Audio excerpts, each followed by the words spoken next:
French plan for the conquest of Algeria had matured long before the famous blow the whisk incident that France used as a pretext to invade the country, exploit its wealth and strategic location, and to open a gateway to Africa. The story began when an armada of nearly 700 ships set sail from the port of Toulon, carrying an army of over 37,000 men. The troops, led by Admiral de Bourmont, landed on July 14, 1830 at Sidi Fredj, 27 kilometers west of Algiers.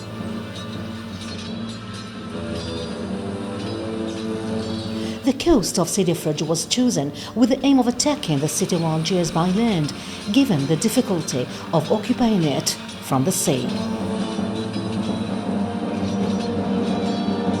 Once the first troops landed, they were immediately attacked by a resistance force gathered by the ruler of Algiers Regency, Dey Hussein, and backed by forces of Ahmed Bey, the local ruler of Constantine, and local population. After violent bombardments by warships, the French seized the Algerian artillery, which prompted the resistance fighters to set up a camp on Stawili Heights. But they did not hold out long.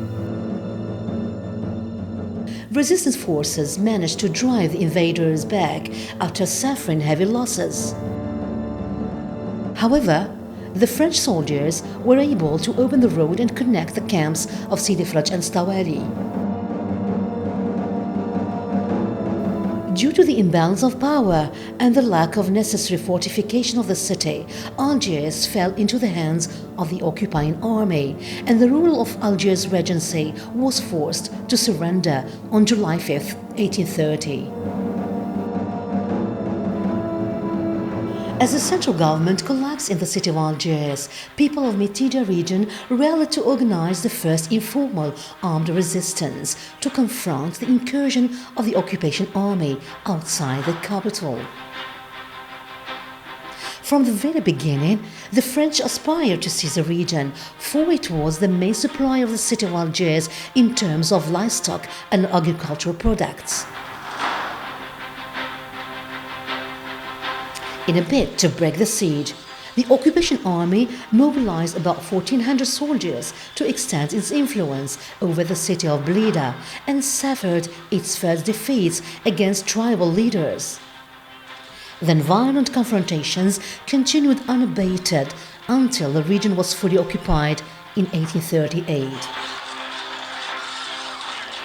Despite France's systematic and ferocious colonial policy, Algerian people countered enemy plans since the first years of invasion.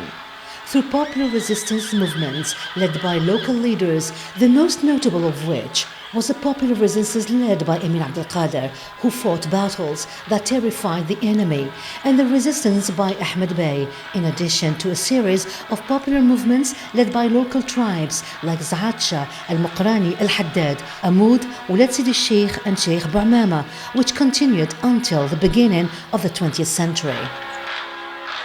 Indeed, these popular uprisings immortalized the history of Algerian people resistance against French occupation, as they paved the way for the national movement and November 1, 1954 glorious revolution.